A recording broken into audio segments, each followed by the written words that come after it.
here. She's running the screen, unfortunately. I couldn't multitask. I'm aware of that. But each year I've done an executive summary. When I've been in this role, I also used to do the state of the high school when I was in that role, which is genesis of kind of this information. We have the principal proceedings, so I appreciate that. I thought you brought me a beverage. Once I kind of walk you through the presentation. There's some, I think the fact that we've all been working together, we recognize I'm very transparent. There's some very good things here. There's some areas for us to grow, some opportunities for us to grow. And we're going to take a look at each one of those things.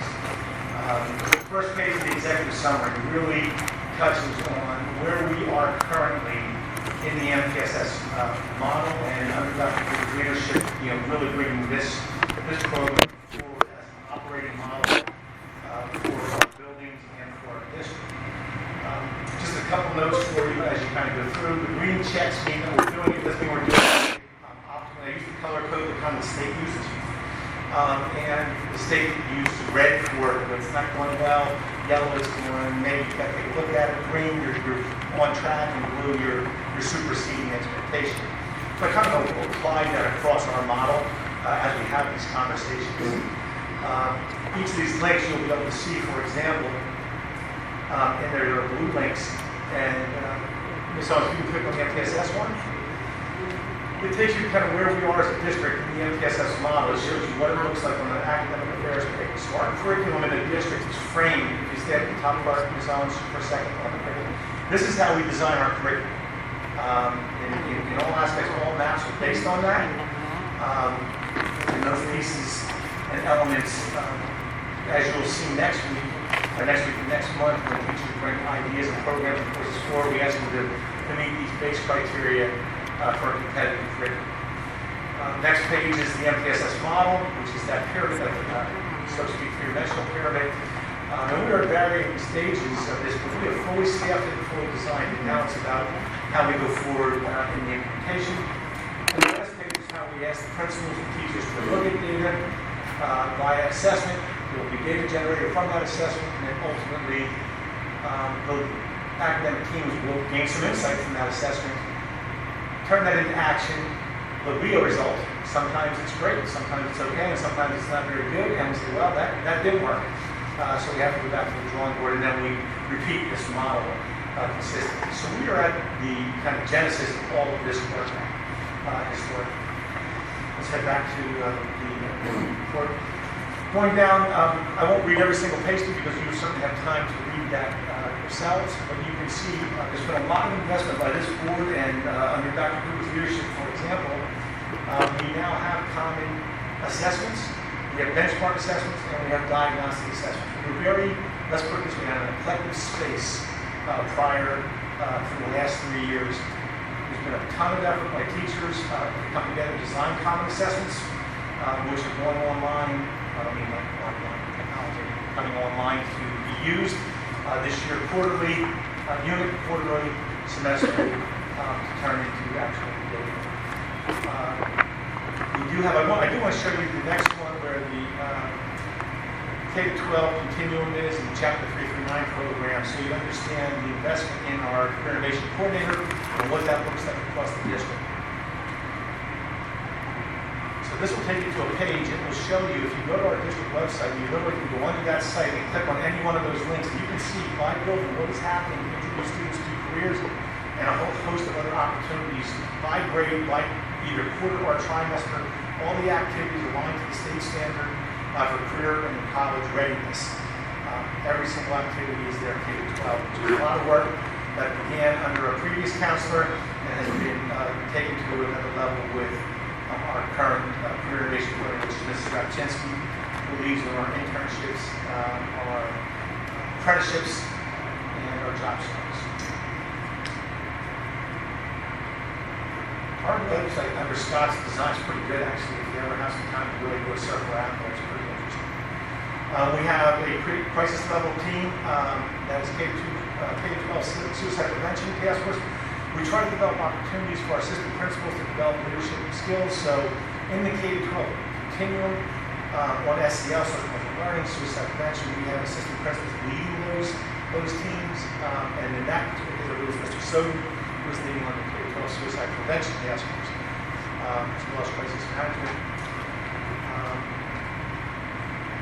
We were disconnected a little bit in the transition model. We now, as many of you are aware, as students go through these models, we have a bridge program between each building to help introduce kids to the next building, the next level, while in their high grade level in the previous building.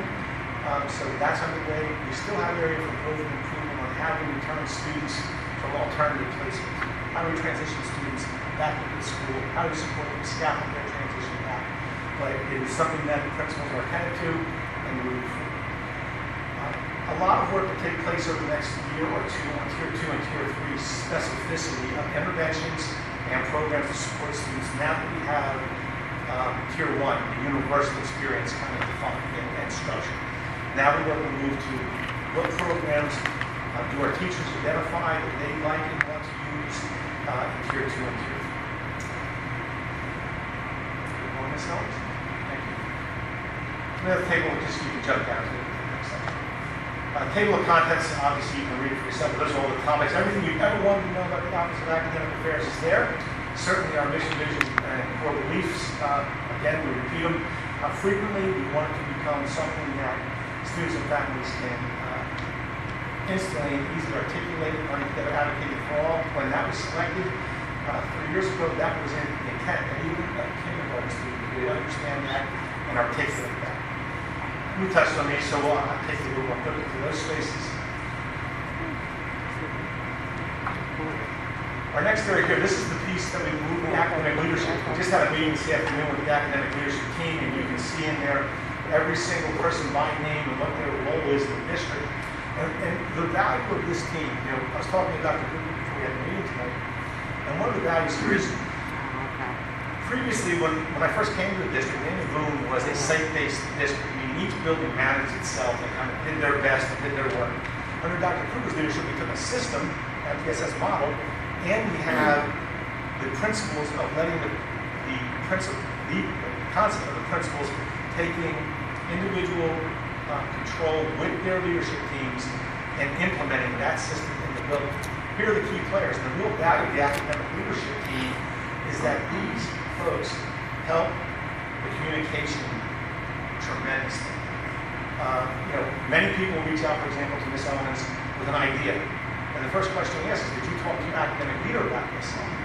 Because we would not want to make a decision here at the central office without the building principal, the academic leader, the teachers, everybody being in concert with that conversation. Those of you who work in education, many times a teacher will reach right across the aisle to the director, and it's a good idea. But all the other people are left out of the communication. So that's the real value of the academic leader. Okay, on this particular piece on high-performing schools, based on the National Center for Educational Achievement, the blue plus signs are areas that we believe we are doing very well. The green check mark are things that we're doing but need to get better. The red minus marks are areas that we need to take on and really develop. So you can read for yourself and see the areas that we feel. I will say this, that establishing the curriculum maps and articulating those, getting against human resources, the teachers across the district in the right places, and providing them with the right tools, whether it be discovery. Those are the things that, thankfully, do appreciate from the school. But if you have to do that in front of that wouldn't happen. We're continuing to have to go. We were, I should say. So these things are in play, and it had to happen, at this level. We very much appreciate it. We're going to have to get better right now. We have data, but we're not really, we admire data right now as a team. We look at it, the assessment happened, we look at that data, and then we kind of go on. As opposed to putting real action plans together, really discerning insights. That's the next growth step for us as a team, and that's where we're headed. Quickly brush through the state assessment requirements. Most of you are familiar because your children take these assessments. I've spent a lot of time, but these are things that we're required to do by the state when we do them. We have a high degree of participation. We will have to improve our results on these assessments if we want to be, which I believe our goal to be best school district in the region, and ultimately the state and then the nation. That's our goal. That's aspirational. That's where we want to go. That's what we're trying to do. We can go ahead and do that ourselves.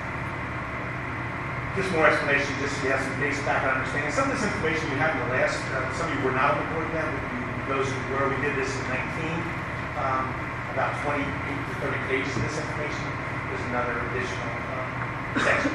Here, this information, this is the demographics of the district, kind of where we rank. Pre-pandemic, we ranked 244 out of 610, above average, but not elite. And having that conversation with our teachers is not an easy conversation. People do not like that conversation. But that's the reality of the conversation. So, fortunately, we have some good principals who have these conversations in a much gentler way than I do. And that's probably better because they deliver it in a more palatable way. I'm more of my personality, unfortunately. And this number has got to be better. Fortunately, that was 19. We and you have put tools in place for this to get. So, I'm not giving you a bunch of tables and graphs, just kind of illustrate the history of where the district has been. You'll see some scores there, in terms of the high school. 71% gets a green color. We get a green color in my world, but it does in the state. That means 71% of our kids overall are successful on the state exam. To be successful, I think we should be around 85%. That would be, then we can start to dig in on really what's happening with some students. You see the score for the IC. One of the reasons that we had to initiate some growth opportunities and changes there. We have great players in there now. We believe, 49% proficient in math is not a good score. It's not acceptable. We don't want to pretend that it is. But the other thing that we have to recognize, we don't want to beat up our teachers about this. This, in my opinion, and I will always speak for myself, is a failure of leadership, collective. And across our group, is that we have not led it well. We didn't put the right footprint in place, we didn't put the right instruction in place, and we didn't put the right accountability in place after training the teachers. That's over. Those things are happening now. It's going to take some time to yield those results. Of course, you can see, in addition to the other building numbers, there's some struggles that we know what they are, we put a plan together, we're addressing them. So that we're not, what I call ostrich syndrome, head in the sand about these issues. We're really going about these things. And have been, even during the pandemic, we did not hit pause during the pandemic. We've got leadership, we continue to try to move forward. Not without challenge, obviously. It was tough. And it is tough. But we are well positioned, in my opinion, compared to neighboring districts, that's for sure. Student population, probably part of the guys did date here at 52% male and 47% female, so there's that number. Or even not be disadvantaged is about 1 in 3. Continue on. Student population continues the student population dynamic of that building. Let's see. My eyes are a little bit extra. Thank you, that's a lot of excitement. You can see the size of the buildings. This is going to play in some future conversations here next month or two as building and dynamics change and space in buildings are changing. Our racial breakdown, for those of you who saw the Potsdam Mercury the last 2 days, there is a lot of incorrect information there, a lot. But it doesn't change the fact that we have issues to tackle. For example, the Latino population is not 10% of our schools. It's about 5. Okay? The African American population remains steady around 4%, as it has been for a very long time. And it's just an FYI. I mean, it's just important to have the right data and the right information. Okay, let me just go back to the top of the section for a minute. So this is data, guys, pre-pandemic. I want to highlight, I put that in your notes. Pre-pandemic data. So the number also going to talk about the pandemic. Take a look at these numbers, you will see the high school is performing okay. The intermediate school, we talked about the growth opportunity. We're going to touch on the third grade, the challenges there. The middle school, Mr. Hurley, I'm glad he's not here because I don't want to embarrass him. But under Mr. Hurley's leadership as the middle school principal, that building was probably the highest performing building in the district. It has been on a steady 5-year decline leading into the pandemic. We went from around 82% proficient to 68% proficient. Mr. Towers is aware. There are ideas, programs, and concepts in place to address those issues and challenges ahead of us. And in fairness to the teachers, we have a leadership team that is going to put those things in place, train our teachers, and support them to deliver on this piece. Because if we can get to a level, everything else in the district is rolling. if we rectify the state assessment issue, we're going to be in the top 50 in the state, out of 600 schools. There's no question about it. That's the final piece, is addressing those state assessment basic skills groups. A lot of other good things which you're going to see in a few minutes. Okay, so we can go forward. This is the high school future ready index pieces. Their assessment numbers, they're green. They're meeting targets by the state. Their growth rate won't be as good. The middle school has some green and one area of very serious struggle. By the way, this information is not new to the principals. This is not the first time you're seeing or hearing this information. Intermediate center, again, a challenge or two that Mr. Becker is ready to address.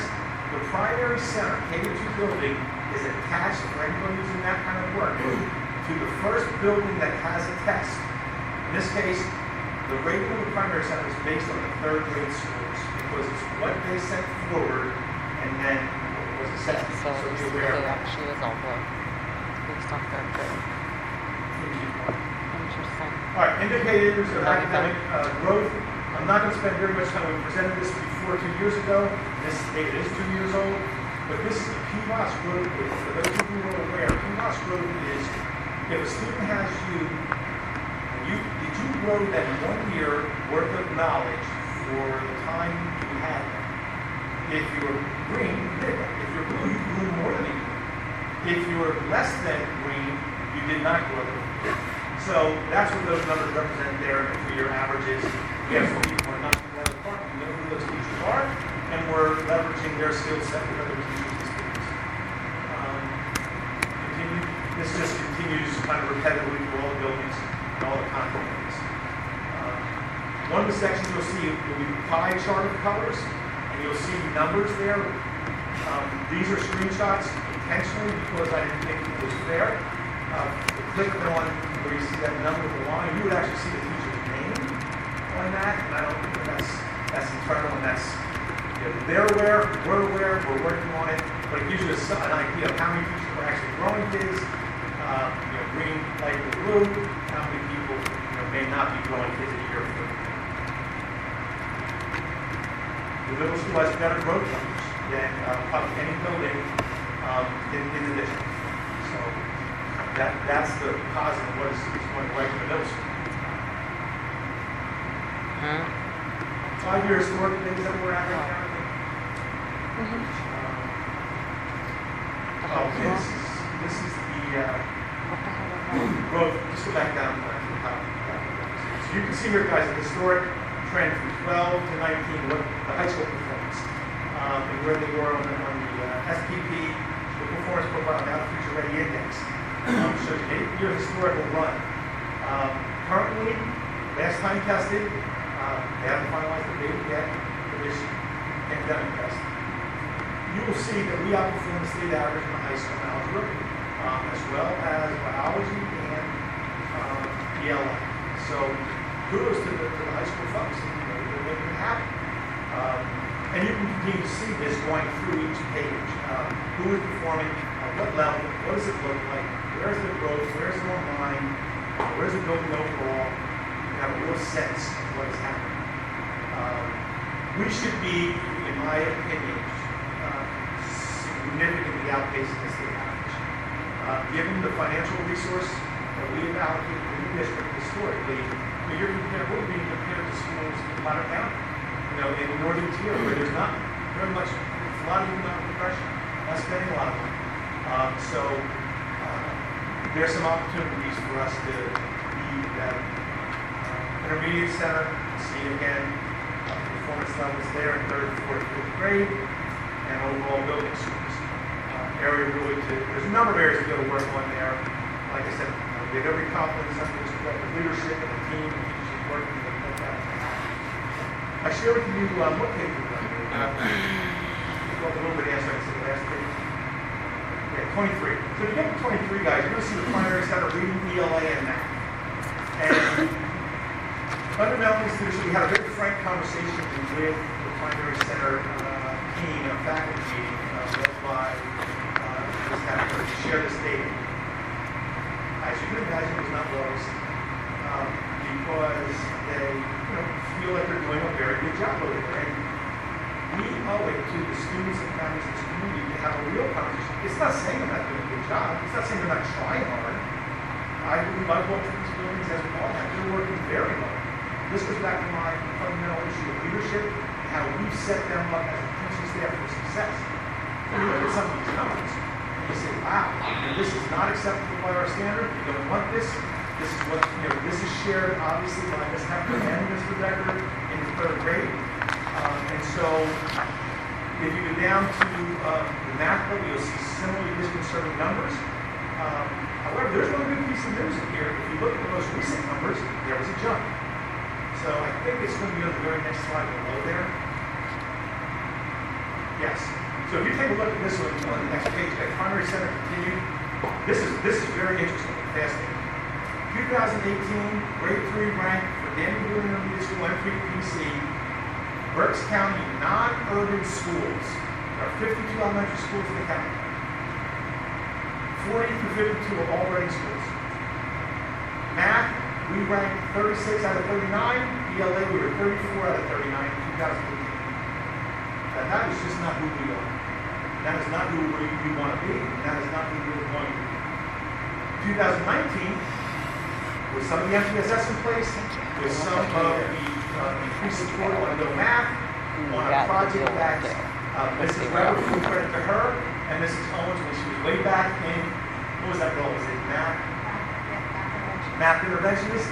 They put a specific plan together to address math in third grade. And lo and behold, the next year they gained 18% by following curriculum, aligning the standards, assessing, using data, and we jumped 12 slots. And more importantly, we had 18.2% growth in math. In ELA, we jumped 10 ranks or 10.6. That's significant in terms of research for those of you in research programs. Anything beyond 3% is because, plus or minus, is because what we were doing or what you're not doing. So that's a really good indicator to do more of those things. And so we are. 5-year historical data is the next section. Pre-pandemic, this shows you what our numbers are by population, by demographic, by performance. And if anyone were to question you guys, where's this coming from? Where's this data? Because that's all from the next, well, right there are the 3 data sources where this information was gathered. PSSA, Keystone, Future Ready Index. So these are not our opinions. These are direct data sources from the state. Achievement summaries, again, not going to point, I just want you to have it all. I mean, total transparency, so you guys see and understand what is happening year over year, but also by cohort. One of the things that we do not have in this district is a high transient rate. We're very blessed. We don't have a lot of people moving in and out. So when we say with confidence that the group that scored this in third grade, then in fourth grade they scored blue, it's pretty much the same kids. Not 100%, but a high degree. I gave this example in our meeting earlier today. Chris Becker, when he worked in Reading, they had like 60 to 70% transiency.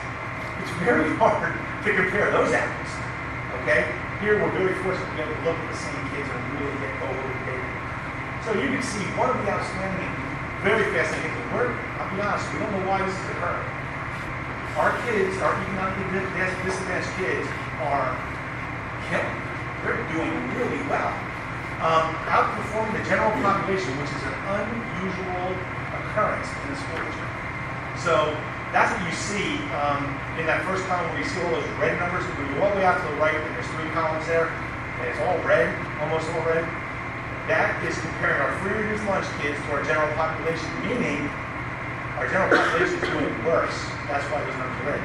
If you compare us to the county, then you'll see green, where our folks are outperforming the county. And then, of course, the state, hopefully is more green, but sometimes it's red. So again, that's how you look at those data charts. You go on, right? Guys, any questions at any time, feel free. We'll engage. That's why I have the principals here to have insight and color to whatever questions you may have. I'm not going to keep going through every one of these data tables because certainly you can read, but they're broken down obviously by math, ELA, math, keystones, biology is also added in, get proficient advanced scores, etc.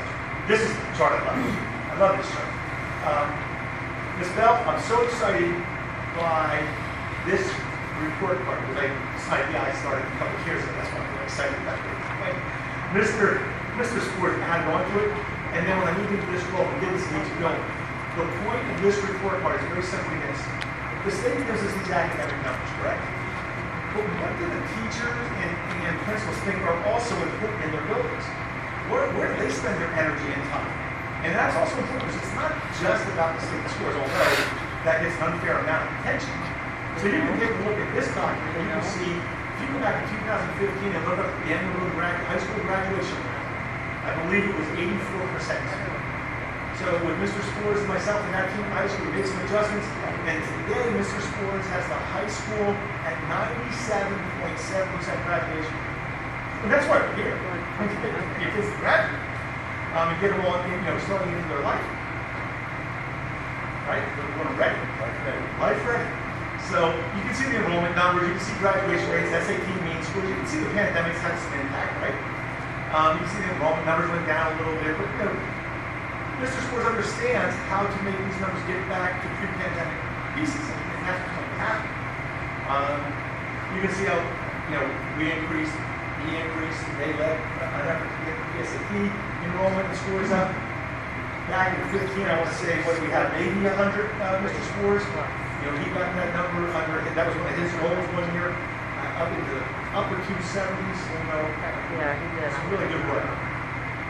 Yes. Mr. McKnight, go back, that number of students scoring a 3+. Yeah. That's concerning. Well, so here's a philosophical conversation to have, right? If you look at that number, you say to yourself, and Mrs. Romaine, if you guys remember Mrs. Romaine, excellent. Fabulous. Yes. She used to debate, who is an AP kid? And she felt like it was for this select group. I happen to believe it's not for a select group, I think it's for a wide range of people. So while the pass rate is different, look at the raw rates. 2.9, 2.10. We used to have 100 to 120 kids getting an AP 3 or more. Now we have 208. So when you broaden the pool and invite more kids to the party, yes, that's correct. Not all of them are going to get threes, but the research is very strong on kids who take AP, whether they get a 1, 2, 3, 4, or 5, are exposed to the rigor and do well or better in college than their non-AP course peers. So we feel like that is worth that transition to go in that direction. That's where that comes from. Well, wait, am I don't reading it understand. wrong? No. Am I reading it wrong? That 190? 249 students took the course, took an AP, there were 249 students, you got 190 that get a 3 or more. That's how you should read that. Then the next year is 290 and 210 got a 3 or more. Right. 249, 294 took it, 209 got it. Okay. And that's where it was. But then we're down here at 220, it's 231, it's like a half. Is that because Mrs. Romaine left? Yeah, well, okay, so let's jump to the last one. That's a great point. So that's a pandemic year. So now we had the kids in the building half the time. Okay? They had exposure to half the information. And I will say to you that the kids who stuck in the program went from 314 taking AP down to 230. This is a certain special kind of kid who's willing to stick in an AP program during a pandemic, during half the instructional time. So I think you see a drop in the number of kids taking AP that year and a drop in the number of successful at 127 because they were only in the building half the time. And I just think they can't self-teach. I mean, it takes time on task with teachers. Teachers are very critical to the success of that program. So that's the way I see that. I don't know, Mr. Spores, if you have any color or insight to that? No, it definitely was a struggle. That was the one thing, we were slightly lower than the national average, but the national average was just under the 60%. So, main thing is, it's half the time in front of your teacher, it's going to have an impact. So, on average, we're just over 60% most of the time, so a 10% decline given the year we had last year, not the worst. So, we definitely are looking to improve that number, and our number for students taking the AP next year is higher than 230. I honestly, just as a, my own opinion, is that the 2019-2020 year, which was at 60 something, whatever, percent getting 5 or above. I mean, I'm sorry, 3 or above. 5 or above. With 5 is the highest, right? But 3 or above. And then I guess 2020, 2021, we're at like what, 55% getting 3 or above. And that's not unique students. That's a test. So it could be like a student taking multiple tests, whatever.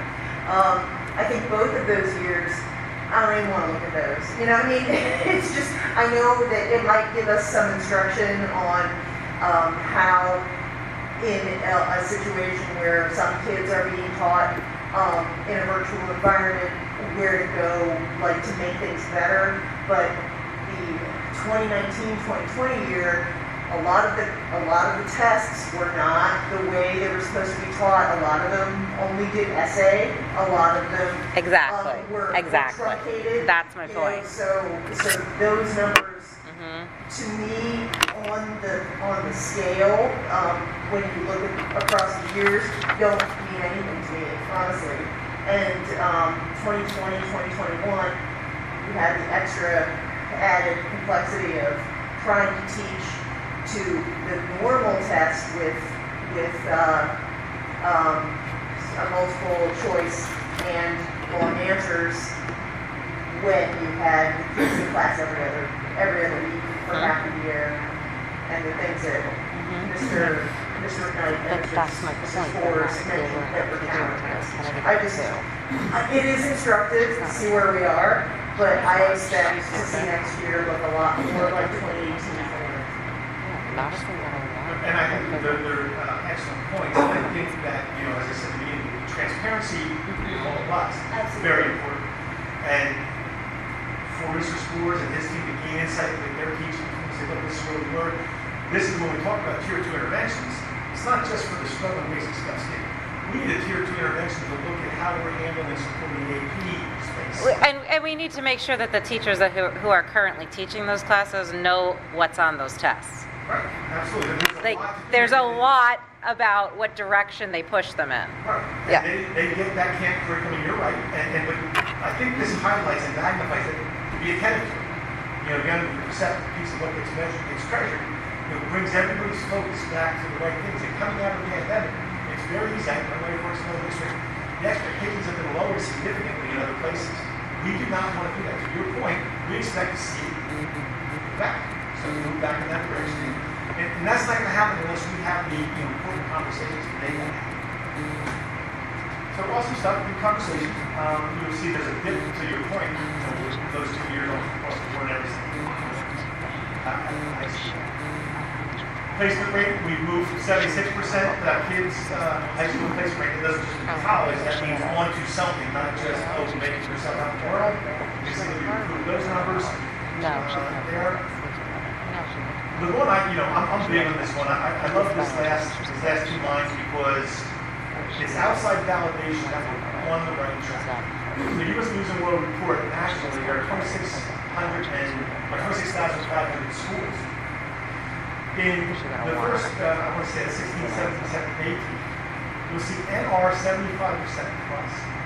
So, U.S. News and World Report is humane. They don't want to say you're really terrible and you're rated number 85 in the country, so they don't rate anybody outside the 75th percentile. We couldn't earn a rating here in this district up until, I think that's 1890.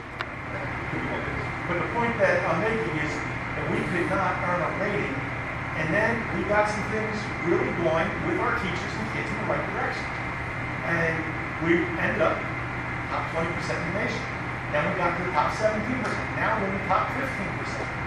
Now, I will tell you, as you guys well know, the state of Pennsylvania is a little stronger educationally than perhaps Mississippi or some other states. Or anywhere else. So our percentage rating there is a little lower, across the state than it is across the nation. But kudos to the educators in this space. This was no easy thing. And these guys, put their nose to the games to pass. They rallied, they did it.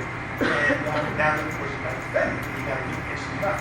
Mr. Spores, not to put him out on the burn, but he has a goal to get to the high school in the top 100 in the state. And so that'll be some work. But if that happens, we'll be in the top 10% in the country. really the main goal is just to get an employer down. We have a former, boss, we used to work over there, like he's head, jumping ahead. All right, we also, and the teachers care about career ready metrics, and looking how are we doing?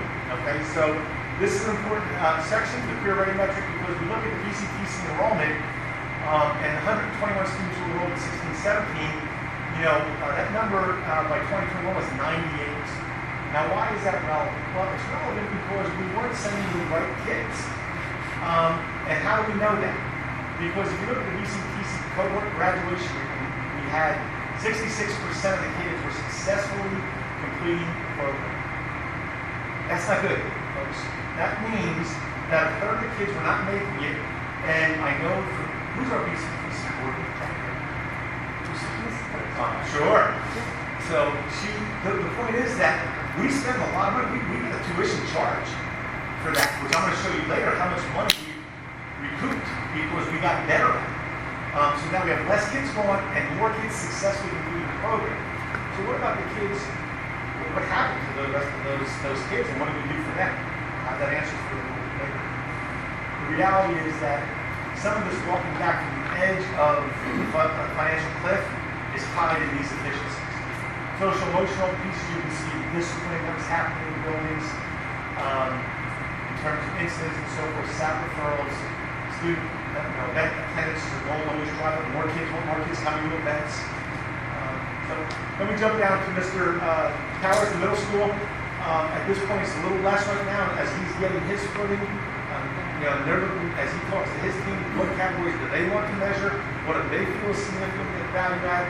So that's some of the core things. You can see some of the discipline, like, interestingly, in 1819, the discipline in those 822 occurrences. Of course, during the halftime pandemic, you would say, okay, well, she got 400. Well, there was 151. So they got better at it, which is very important, to see that number. You would expect it to have, because the kids were building at the time, but it did better, much, much better. Student activities participation in the middle school stayed in that 500 range. Then we go to the intermediate center. These numbers are very difficult to kind of read, but they hit the same concepts that we were talking about earlier. Mr. Becker is very well aware, and his weekly principal report, as all of them, are aligned to these efforts and goals and measure these things, support the effort to improve, the grades, career readiness rate, working with administrations to get that number back up. Primary center, again, similar numbers. Interestingly, I got a little education. I said to Melanie when she gave this report, so why do we measure like student recognition 0 to 10? And then she educated me that that's a Title I requirement to have a measure. So that's fascinating to me. I think that certainly should be, getting better numbers than that 0 to 10 thing. These are some of the hard data points that we highlighted with the primary center. Yes? Especially on the middle school and intermediate center. Since we're here, there's 2018-19 to 2021. Yeah, so Mrs. Weber had, it was her report in those 3 years. When Mr. Becker came on, there was a year where the report wasn't done. So that's what's happening there.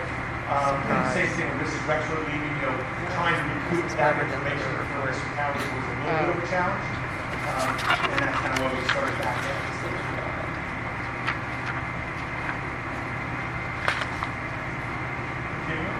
Primary setting, you'll see the Brigance, which some primary people are familiar with that, which is essentially a readiness assessment. Are you ready for kindergarten? Fascinatingly, we see that number. Now, the number of students assessed is not the number of students who have kindergarten. So Mrs. Hepner's mining the rest of that data, but it's showing about 67 kids come in ready at the prescribed level entering kindergarten. So why is that important? Well, it lets us know we've got to put some programming together to help these kids get, and support it through kindergarten in a way that doesn't happen. Because if they start behind the 8 ball in kindergarten, they stay behind the 8 ball, that causes the proverbial trickle effect. That is going to impact their ability to learn. Social emotional, you can see their SAP numbers. ESAP means elementary SAP program numbers. you'll see the huge number, and we always have to point this out, on discipline, there, that 1,000 number. That was a year where the school counselors were entering things, every single thing, even eloping, things like that. The other numbers are really the discipline numbers that Melanie had dealt with. If you want to add anything, Melanie, you can. More major incidents instead of minor. Right. So, it's kind of an outlier throwout number, but Why would we make have sure like you guys numbers see over what's time? going on. Okay, I want to explain implementation. For those of you familiar in change modeling, there's a thing called implementation. Now that we have committed to the full Mpss model, we've gotten in place, it's been 3 years to get it all lined up and in place and trained up and all that. Next, what you can expect, and I met with the principal this morning, what you can expect is that, assuming that line was its current status, it'll probably get, quite honestly, until you get your staff really proficient at doing things, and they're good at Sabbath, and become good using data and those things, we're likely going to see a decline for a short period of time. How long that decline lasts will be highly predicated on the leadership's team ability to support the teachers and have them do much of this work with development. And the quicker we do that, the quicker the slope returns and then supersedes previous performance. So that would be something for all of us to watch as we go down the road here looking over time. I wanted to share the implementation of this strategy with you guys going forward. Now we're to the pandemic, and these are the end of the year last year benchmark assessments. It shows we use math assessment, which I certainly am a fan of. The color coding shows you if you cohort these kids and project them down the road. So kindergarten in that yellow, next year they would be in first grade, you see to the right, and then the following year in second grade. So the color codification shows the quasi-cohort moving forward. We can see last year 73% and 72%, which we actually got a different number now from the federal report. Really the numbers are more in the 60s, but nevertheless, you understand the example.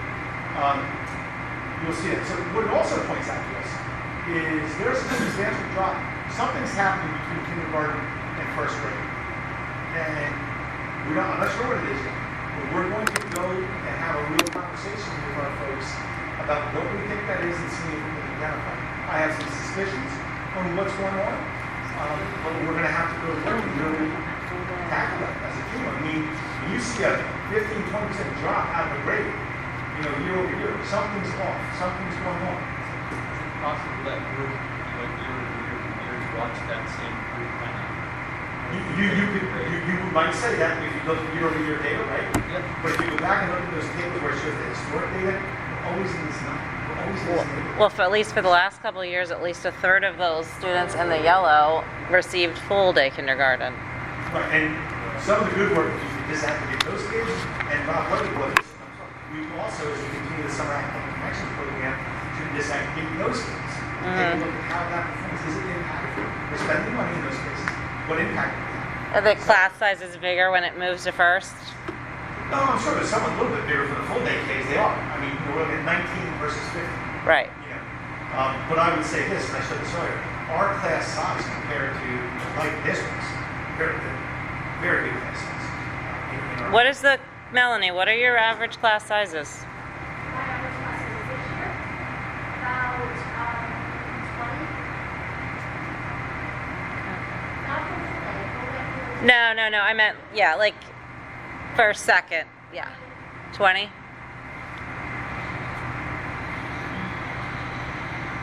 If you continue to look down the numbers, there obviously are projections to the right folks, and they're going to have to recalibrate that next year's end of year benchmark. Wishing doesn't make it so, right? But we want to be aspirational and say, look, we can expect kids, we want to believe that we're putting plans together that will help kids, another 8% of kids move forward. I mean, we think that's doable. But, like I said, this is reaching for the stars. We want to reach for the stars. And then we want to be patient with each other if we land on the moon. We have to respect effort and result. Go to the next section, guys. This shows you the 5-year assessment goals and projections. And again, this just stretches it out for 5 years. And how will we become 90-90, so 9% proficient for 90% of our students? That's the goal. That's where we get. It doesn't mean we should disregard 10% of the kids. It just means that that's aspirational and reasonable to kind of take a look at those numbers. And that will translate into an extremely high performing district. I share with you the virtual integrated learning model. What I've shared with you right here is what is currently in play, not where we are headed as we're working to bring all those courses online. Scott mentioned earlier, and so forth. So you can click on those links, you can see our full model, and how it looks, and how it works, and plays with virtual academy, which is different than DBBL. I think you're all aware of that. DBBL is live synchronous in real time. You just zoom it, kind of live stream in, and DBA is asynchronous. Kids and families do it on their own. Culture climate, just to show you very quickly some of Mr. Flowers' pieces. So the other half of life is the culture climate, and then the academic pieces. This piece here gets into the total program from Mr. Flowers on diversity, equity, inclusion, and community relations. You can click on those links, go to his site, see all the information for the district. The next section is National School Climate. That is a program we are nationally aligned to. Please take a moment to read that so you understand how we're growing a positive school culture. Internships or apprenticeships, Ms. Rapchinsky's page, there were 25 interns, 15 job shadows today. Scott's program in technology, one to world across the district is laid out there for your edification and just understanding insights, so when you get questioned the cocktail parties, you know the real stuff. Okay, this is the Office of Academic Affairs budget. This is where we currently stand and working closely with Kathleen. We had a goal of stabilizing the budget so she could make future projections and future orientations. And instead of punting and pecking for people because of buying this year investment and launching that year, we have literally a 6-year operational model on a fixed budget.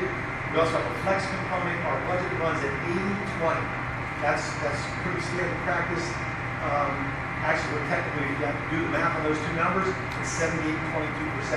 So Kathy can count on every year certain things are going to come across the table. And she knows those things, she then can plan. And that was really one of the essence also supporting markets, obviously. So where are we going from here, guys, on some of the budget challenges that we have? Well, I share with you that the challenge in this district, as I've worked with some others, other districts just do money and stay after problems. Now, we have to be efficient and figure it out because, as you know, a couple years ago, we were on, as I said, the financial cliff, ready to push over. Under Kathy's financial leadership and others, we were able to stop that, and then we continue to all work on efficiencies.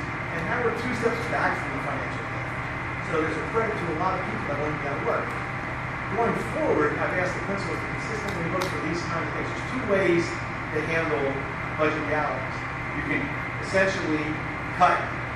You know we're not increasing property taxes significantly, so that's always the mantra here. But cutting program services, which happened previously, or we can look at implementing efficiencies and growing alternative revenue sources. And so that's where I spend a lot of my time working with the principals. How can we be together and more efficient, still give our families all the programming and more that they deserve for their students? So to continue in someone, you'll see I've laid out a couple of ways for that to occur. Cutting taxes is straightforward.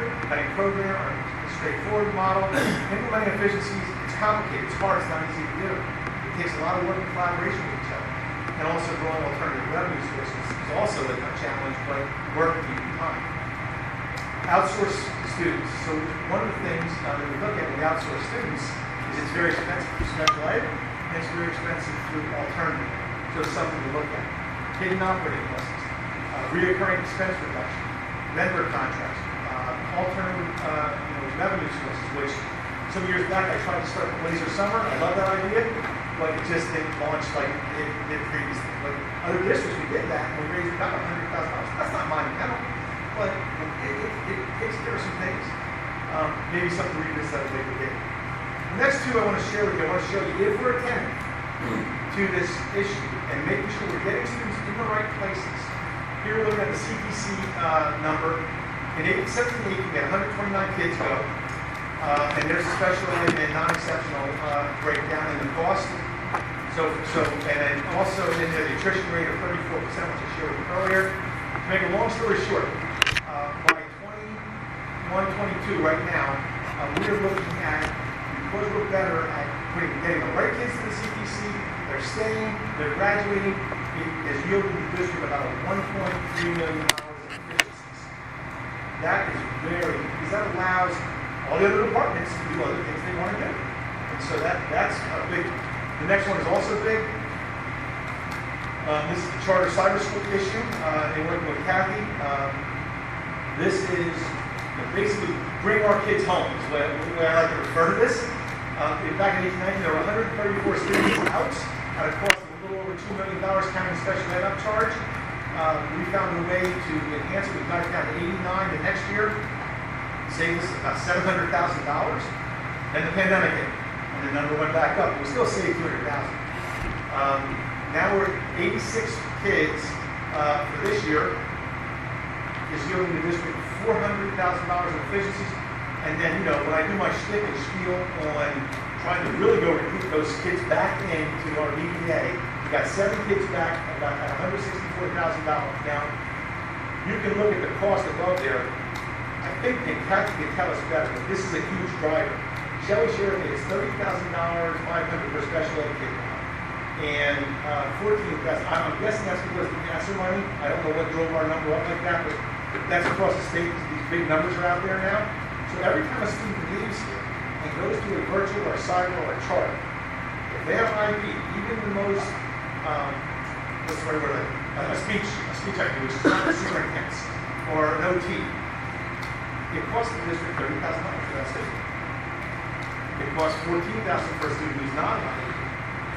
It's a lot of money going out the door, so we have to be super attentive to how we support people, because financially our lives kind of depend. The red line means I'm done. I'm ready to answer your questions. Those numbers, do those kids actually come back here or are they homeschooled? The kids, the 7 kids that came back to BBA, I don't want to say homeschool, we're using our Right. curriculum. Where it went from like 121 to 86. It's mixed. There's all things happening. Some of them are in the building physically. Some of them are in DBL. Some of them are in BBA.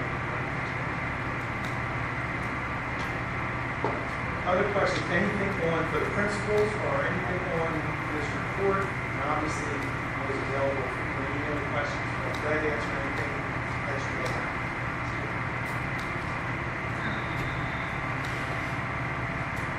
So the charge I said to the other folks as I'm retiring and heading out the door is, this is kind of like a framework. This does not represent excellence. Okay, this represents the structure of what is occurring. You have collectively, in my opinion, the right team in place for excellence. These people will take these ideas, they will tweak them, will make them better, will grow them, and I think we're staged for a really good line of success. I appreciate your time and listening. We've traveled on for a long time, Bev. You can tell. It was quite a long time, 54 minutes, Now Preston. you know all things opposite academic. Thank you. Thank you. And if you want to know what Preston's going to speak about for his October preview, it's the K through 5 math programming, integrated learning, new course request and presentation, and SAVVAS training and implementation. So that concludes our meeting for this evening.